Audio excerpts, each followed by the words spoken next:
Hello my dear students, कैसे हैं आप। उम्मीद करता हूँ अच्छे होंगे। आज मैं आपके लिए लेके आया हूँ यूपी बोर्ड 2020 में पूछे जाने वाले इम्पोर्टेंट क्वेश्चनों का कलेक्शन, जो कि किसी भी स्टेट बोर्ड कॉम्पिटिटिव एग्ज़ाम के लिए बहुत ही ज़्यादा इम्पोर्टेंट हैं और ये हर बार किसी न किसी एग्ज़ाम में पूछे ही जाते हैं। चलिए बढ़ते हैं अपने क्वेश्चनों की तरफ। इसमें कह रहा है, हमारा पहला क्वेश्चन है कि एक इलेक्ट्रॉन पर आवेश होता है। एक इलेक्ट्रॉन पर कितना आवेश होता है? तो हमें पता है कि इलेक्ट्रॉन पर आवेश कैसा होता है, नेगेटिव होता है, ठीक। और वो कितना होता है, वो होता है 1.6 गुणे 10⁻⁻19। इसीलिए यहाँ पर इस क्वेश्चन में हमारा बी वाला ऑप्शन जो है वो करेक्ट हो जाएगा। चलिए बढ़ते हैं नेक्स्ट क्वेश्चन की ओर। हमारा दूसरा क्वेश्चन है, इसमें कह रहा है कि किसी चालक तार में विद्युत धारा का प्रवाह होता है। किसके द्वारा होता है? किसी चालक तार में विद्युत धारा का प्रवाह किसके द्वारा होता है? ऑप्शन है मुक्त इलेक्ट्रॉनों के द्वारा, प्रोटॉनों के द्वारा, आयनों के द्वारा, न्यूट्रॉनों के द्वारा। तो हम जानते हैं कि जो किसी चालक में अगर धारा का प्रवाह होगा तो वो किसके द्वारा होगा? मुक्त इलेक्ट्रॉनों के द्वारा। इसमें ए वाला ऑप्शन सही हो जाएगा। ये देखिए क्वेश्चन पूछा गया है यूपी बोर्ड 2015, 17 और 19 में लगातार, इसीलिए ये बहुत ही ज़्यादा इम्पोर्टेंट हो जाता है। तीसरा क्वेश्चन है हमारा, विद्युत धारा आवेश का मात्रक क्या होता है? आवेश का मात्रक क्या होता है? हम सभी जानते हैं कि आवेश का मात्रक क्या होता है, कूलाम होता है। इसका पहला ऑप्शन सही हो जाएगा। चौथा क्वेश्चन है कि यदि टी सेकंड में किसी परिपथ में क्यू आवेश प्रवाहित होता है तो धारा का मान होगा। तो इसमें धारा का मान पूछ रहा है, तो हम जानते हैं कि क्यू बराबर होता है आई इंटू टी, ठीक। क्यू बराबर आई टी होता है। तो अगर हमें क्या पूछ रहा है, धारा अगर पूछ रहा है तो हमारा आई इस तरफ आ जाएगा, टी इस तरफ आ जाएगा, इसके नीचे टी, ये हमारा आई बराबर हो जाएगा, यानी कि आई बराबर हो जाएगा Q upon T. D option इसका सही आंसर हो जाएगा। अब नेक्स्ट क्वेश्चन है हमारा, ओम के नियम का सूत्र है। तो हम सभी जानते हैं कि ओम के नियम का सूत्र क्या होता है, बी बराबर आई आर। चलिए बढ़ते हैं अपने अगले क्वेश्चन की ओर। हमारा छठा क्वेश्चन है कि ओम के नियम के अनुसार विभवांतर व धारा के बीच ग्राफ होगा एक। क्या होगा, कैसा ग्राफ होगा? ओम के नियम के अनुसार धारा और विभवांतर के बीच ग्राफ जो है वो कैसा होगा, एक सरल रेखा में होगा। और सातवां हमारा क्वेश्चन क्या कह रहा है कि सातवां क्वेश्चन क्या कह रहा है कि ओम का नियम सत्य है, ठीक। ओम का नियम सत्य है, किसके लिए सत्य है? केवल धात्विक चालकों के लिए, केवल अधात्विक चालकों के लिए, केवल अर्धचालकों के लिए, या सभी के लिए? तो हमें पता है कि ओम का नियम केवल चालकों यानी धात्विक चालकों के लिए सत्य होता है। आठवां क्वेश्चन हमारा है कि 1.0 माइक्रो एम्पियर की विद्युत धारा का मान होता है। माइक्रो एम्पियर की बात की है तो इसमें माइक्रो एम्पियर होगा। माइक्रो एम्पियर में क्या होगा कि जो हमारा धारा का मान है वो बहुत ही छोटी इकाई की बात कर रहा है, ठीक है। माइक्रो एम्पियर में कितने होते हैं, 10⁻⁻6 एम्पियर। हमारा नवा क्वेश्चन है, एम्पियर सेकंड किसका मात्रक है? एम्पियर सेकंड हमारा किसका मात्रक है? एम्पियर सेकंड हमारा मात्रक किसका? आवेश का मात्रक है। हम सभी जानते हैं आवेश का मात्रक है एम्पियर सेकंड। दसवां क्वेश्चन क्या कह रहा है, एक प्रोटॉन पर विद्युत आवेश की मात्रा होती है, कितनी होती है? एक प्रोटॉन पर विद्युत आवेश की मात्रा हमारी जो होती है वो होती है 1.6 गुणे 10⁻⁻19 कूलाम। क्योंकि जो प्रोटॉन होगा वही उतना ही हमारा क्या होगा, इलेक्ट्रॉन होगा। इलेक्ट्रॉन का मान ही, इलेक्ट्रॉन पर जितना आवेश होता है उतना ही किस पे होता है, हमारा प्रोटॉन पर होता है। इसका डी वाला ऑप्शन सही हो जाएगा। अब अगला हमारा 11वां नंबर का क्वेश्चन है, क्या कह रहा है कि एक विद्युत चालक में 1 एम्पियर की विद्युत धारा बह रही है, इसमें प्रति सेकंड बहने वाले इलेक्ट्रॉनों की संख्या होगी, कितनी होगी? तो हम इसमें देख लेंगे कि इसमें कितनी धारा होगी। इसमें हमारी जो इलेक्ट्रॉनों की संख्या होगी वो होगी 6.25 गुणे 10⁻18, ठीक। अगला हमारा 12वां क्वेश्चन क्या कह रहा है कि एक चालक में 2 एम्पियर की धारा 10 वोल्ट पर 1 मिनट तक प्रवाहित होती है, तार में व्यय विद्युत ऊर्जा का मान क्या होगा? विद्युत ऊर्जा का मान क्या होगा?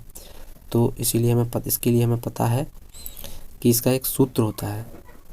इसका एक सूत्र होता है कि व्यय हुई एनर्जी 1 मिनट की बात कर रहा है। तो इसमें हमारा कौन सा ऑप्शन हो जाएगा? इसमें ऑप्शन हमारा डी हो जाएगा, 1200 जूल। क्योंकि जूल में पूछ रहा है और वो हमारा जो सूत्र होता है वो होता है किलोवाट घंटा का, इसीलिए जूल में हमारा कितना हो जाएगा? 1200। अब हम बढ़ते हैं अपने नेक्स्ट क्वेश्चनों की ओर। नेक्स्ट क्वेश्चन है हमारा 13वें नंबर का। 13वें नंबर का क्वेश्चन इसमें कह रहा है कि धारा के परिमाण का मात्रक या किसी विद्युत परिपथ में बहने वाली धारा का मात्रक।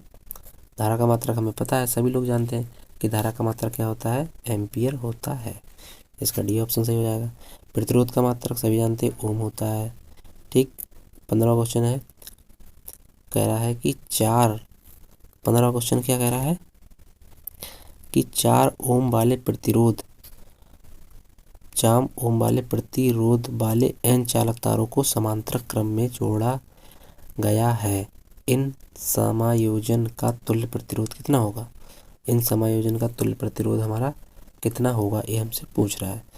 तो हमें पता है जितने प्रतिरोध होंगे उसके क्या होगा कि उसके बटे में आ जाएंगे। तो यानी कि 4/n। अगर 4 प्रतिरोध है तो 4/n, 5 प्रतिरोध होते तो 5/n समांतर क्रम में होगा। अब 16वां क्वेश्चन हमारा क्या है? R1 व R2 प्रतिरोधों के 2 तार समांतर क्रम में जोड़े गए हैं, इनका तुल्य प्रतिरोध कितना होगा? समांतर क्रम में क्या होता है? 1/R बराबर 1/R1 प्लस 1/R2। इस तरीके से हम निकालेंगे तो हमारा क्या निकल के आएगा? यहाँ पर हमारा निकल के आएगा सी वाला, यानी R1 into R2/R1 plus R2। ठीक। हमारा नेक्स्ट 17वां क्वेश्चन क्या कह रहा है कि 4 ओम प्रतिरोध वाले 3 चालकों को परस्पर समांतर क्रम में जोड़ा जाता है, इनका तुल्य प्रतिरोध होगा कितना होगा? ठीक। इनका तुल्य प्रतिरोध कितना होगा? इनका तुल्य प्रतिरोध जो होगा वो होगा 4/3। हमने अभी ऊपर देखा कि कौन सा था, जे वाला, हाँ 15वां नंबर, इसमें था कि 4 ओम का प्रतिरोध है और n चालक तारों को समांतर क्रम में जोड़ा गया है, तो जो हमारा तुल्य प्रतिरोध कितना हुआ? 4/n। इसीलिए यहाँ पर क्या हुआ कि 4 ओम के प्रतिरोध वाले 3 चालकों को परस्पर अगर हम जोड़ेंगे समांतर श्रेणी में तो हमारा आंसर कितना आएगा? तुल्य प्रतिरोध 4/3। ठीक। नेक्स्ट अपना 18वें नंबर का क्वेश्चन है कि 4 ओम के 4 प्रतिरोध को एक दूसरे के समांतर क्रम में जोड़े गए हैं, तुल्य प्रतिरोध कितना होगा? 1 ओम होगा। इसी से हम याद कर सकते हैं इसको, 1 ओम होगा। इसका डी ऑप्शन सही हो जाएगा। अब हम बात करते हैं 19 नंबर क्वेश्चन की। इसमें कह रहा है कि धारा I का मान ज्ञात कीजिए, क्योंकि हम जानते हैं B बराबर होता है IR। ठीक। तो I बराबर क्या हो गया? I बराबर हो गया B/R। ठीक। इतनी बात आप समझ गए होंगे। अब यहाँ से हम क्या करेंगे कि पहले तो तुल्य प्रतिरोध निकालेंगे। ये समांतर क्रम में है तो 2 ओम के कितने प्रतिरोध हैं? 2 ओम के 2 प्रतिरोध हैं। ठीक। तो 2/2 इनका तुल्य प्रतिरोध कितना हो जाएगा? तुल्य प्रतिरोध हो जाएगा इनका 1 ओम। ये आ जाएगा 1 ओम। ठीक। अब यहाँ पर हम सूत्र में लिख देंगे, I बराबर रख देंगे। I बराबर क्या होता है? B/R। B का मान है 2 और R का मान है 1, तो I हमारी कितनी आ जाएगी? I बराबर आएगी 2 एम्पियर। ठीक। इस तरीके से हम इसको याद कर लेंगे। इसमें कौन सा ऑप्शन सही हो जाएगा? सी वाला ऑप्शन सही हो जाएगा 19वें का। ठीक। चलिए अपने बढ़ते हैं नेक्स्ट क्वेश्चन की ओर। हमारा नेक्स्ट क्वेश्चन है 20वें नंबर का। 20वें नंबर में क्या कह रहा है कि सिलिकॉन पदार्थ होता है, कैसा होता है? हमें पता है सिलिकॉन पदार्थ कैसा होता है? अर्धचालक होता है, यानी कि सेमीकंडक्टर। विद्युत का एसआई मात्रक क्या होता है? अगर हम बात करें विद्युत के एसआई मात्रक की तो सभी जानते हैं कि विद्युत का एसआई मात्रक क्या होता है? एम्पियर होता है। 22वां क्वेश्चन हमारा, यदि R प्रतिरोध के 2 प्रतिरोधों को समांतर क्रम में जोड़ा जाए तथा एक R प्रतिरोध को इसके श्रेणी क्रम में जोड़ा जाए तो परिणामी प्रतिरोध होगा क्या होगा? कि R प्रतिरोध के 2 प्रतिरोध हैं तो R/2 यहाँ पर हो जाएगा, R/2 प्लस एक R और जोड़ देंगे इसमें श्रेणी क्रम में, तो क्या हो जाएगा? हमारा हो जाएगा हमारा हो जाएगा 2R यानी 3R/2। आंसर हमारा कितना आएगा 3R/2, यानी कि हमें इसमें सी वाला आंसर हो जाएगा 3R/2। एक माइक्रो ओम का मान होगा, एक माइक्रो ओम का कितना मान होता है, एक माइक्रो ओम बराबर होता है 10⁻⁻6 ओम, क्योंकि अभी हमने देखा था एक माइक्रो एम्पियर कितना था 10⁻⁻6। माइक्रो का मतलब है पावर -6, ठीक। तो यहाँ पर एक माइक्रो ओम का मान हो गया 10⁻⁻6। यह है किलोवाट घंटा किस भौतिक राशि का मात्रक है, किलोवाट घंटा किस भौतिक राशि का मात्रक है, ये हो जाएगा हमारा ऊर्जा का, एनर्जी का, क्योंकि जो हमें घर में जो मीटर हमारे लगा होता है उसमें जो यूनिट्स होती है वो किलोवाट घंटा में होती है, इसीलिए वो क्या होता है ऊर्जा का मात्रक होता है कि हमने कितनी एनर्जी है वो क्या बोलते हैं खर्च की है, उसी हिसाब से हमारे यूनिट्स आते हैं।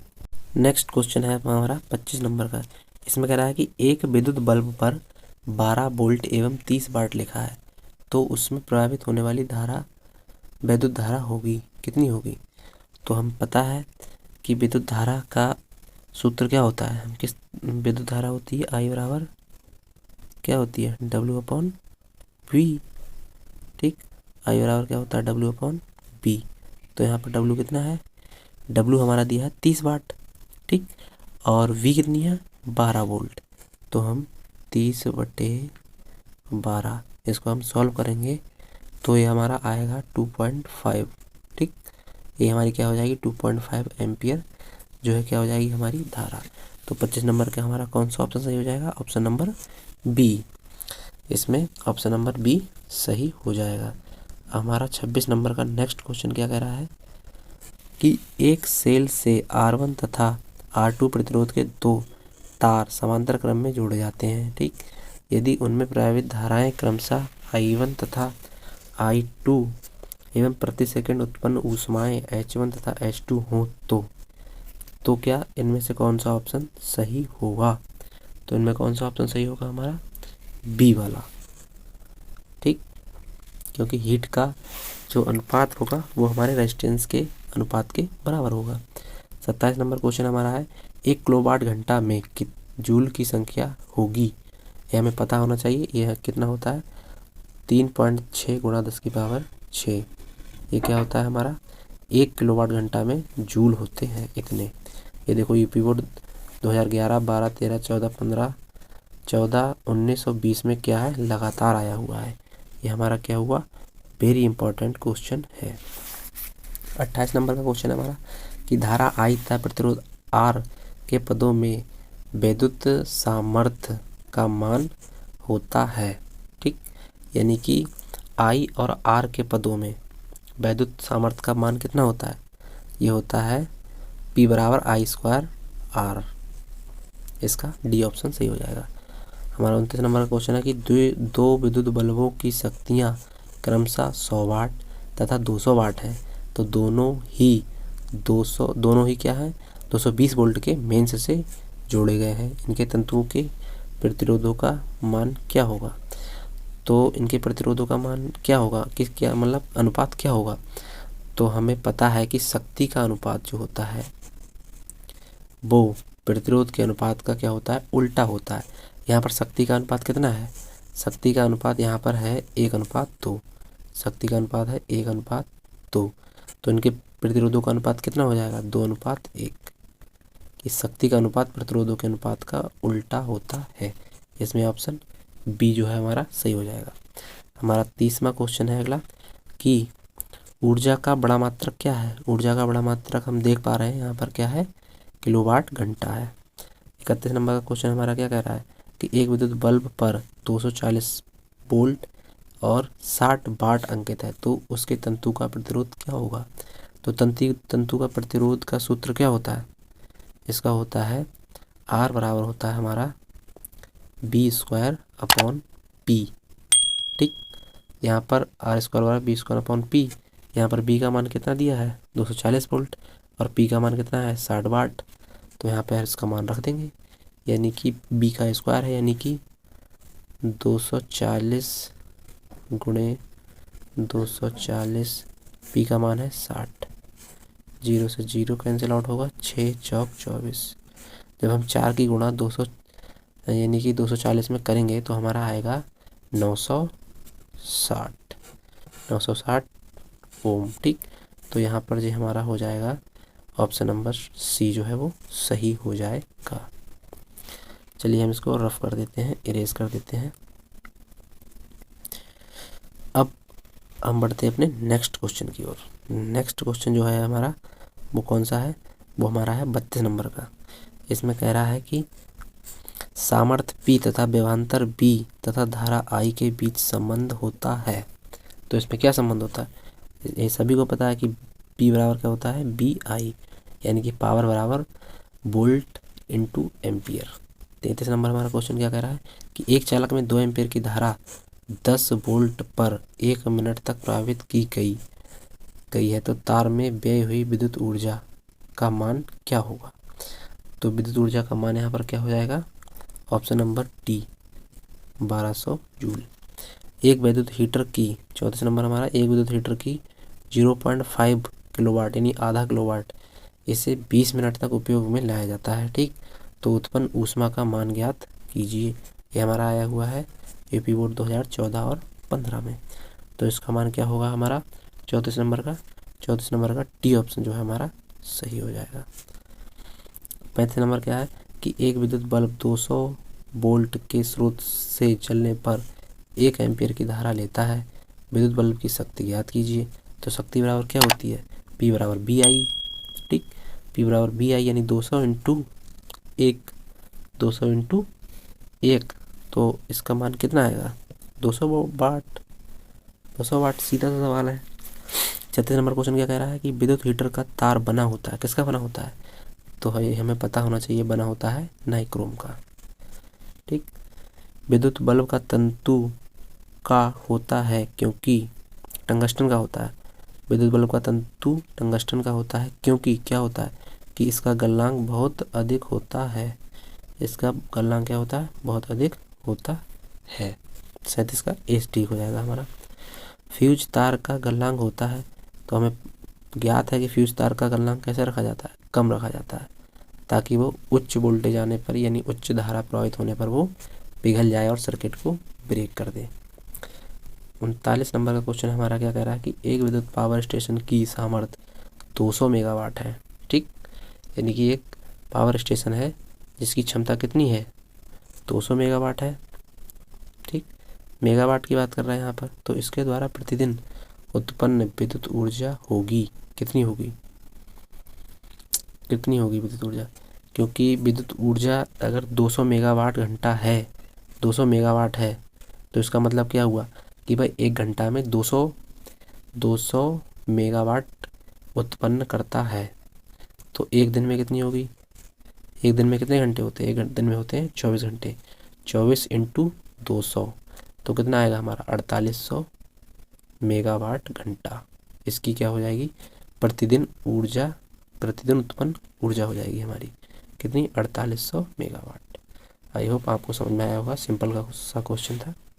चलिए बढ़ते हैं अपने नेक्स्ट क्वेश्चन की ओर। नेक्स्ट क्वेश्चन है हमारा 40 नंबर का। इसमें कह रहा है कि निम्न में से कौन सा विद्युत ऊर्जा का मात्रक है। विद्युत ऊर्जा का मात्रक क्या है, वाट है, सीधा सा सवाल है। विद्युत ऊर्जा का मात्रक क्या है, वाट सेकंड होगा यहाँ पर, वो ऊर्जा का नहीं है, ये शक्ति का मात्रक है, वाट शक्ति का मात्रक है वाट। और अगर हम बात करें कि एनर्जी का, तो एनर्जी का मात्रक क्या है, वाट सेकंड। एक अश्व शक्ति बराबर होती है किसके, एक अश्व शक्ति बराबर होता है 746 वाट के। एक अश्व शक्ति किसके बराबर होती है, 746 वाट के बराबर होती है। एक इलेक्ट्रॉन वोल्ट तुल्य है, किसके तुल्य है, अगर हम इलेक्ट्रॉन वोल्ट की बात करें तो इलेक्ट्रॉन वोल्ट किसके तुल्य होता है, हमारा जो 42 नंबर का क्वेश्चन है इसमें कह रहा है एक इलेक्ट्रॉन वोल्ट किसके तुल्य होता है, एक इलेक्ट्रॉन वोल्ट किसके तुल्य होता है 1.6 गुणा 10 की पावर -19 जूल के। 43 नंबर क्वेश्चन हमारा कह रहा है, 43 नंबर में है कि बिजली के बल्ब का फिलामेंट होता है, किसका होता है, टंगस्टन का होता है, क्योंकि इसका गलनांक जो होता है वो बहुत ज़्यादा होता है, यानी हाई गलनांक होता है इसका। 44 नंबर क्वेश्चन हमारा है कि फ्यूज को युक्ति के साथ कौन से क्रम में जोड़ा जाता है। फ्यूज को युक्ति के साथ श्रेणी क्रम में जोड़ा जाता है। अमीटर को परिपथ, नेक्स्ट है हमारा, अमीटर को परिपथ में सदा कैसे संयोजित किया जाता है। कैसे संयोजित किया जाता है अमीटर को? श्रेणी क्रम में। हम पहले ही बता चुके हैं आपको। दो बिंदुओं के बीच विभवांतर कैसे प्रकट किया जाता है। अगर हमें दो बिंदुओं के बीच विभवांतर अगर प्रकट करना हो तो कैसे प्रकट किया जाएगा।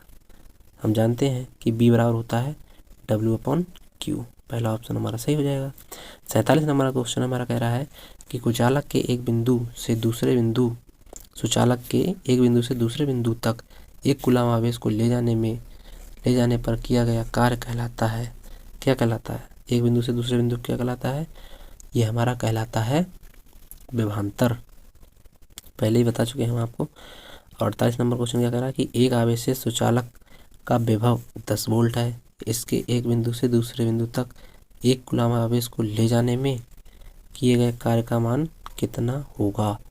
इसके किए गए कार्य का मान कितना होगा? ये होगा 10 जूल। ठीक। और 49 नंबर क्वेश्चन क्या है कि 1 किलोवाट के हीटर में कितनी विद्युत धारा का प्रवाह होगा जब उसे 220 वोल्ट के स्रोत से जोड़ा गया। तो कितने मतलब की धारा का प्रवाह होगा।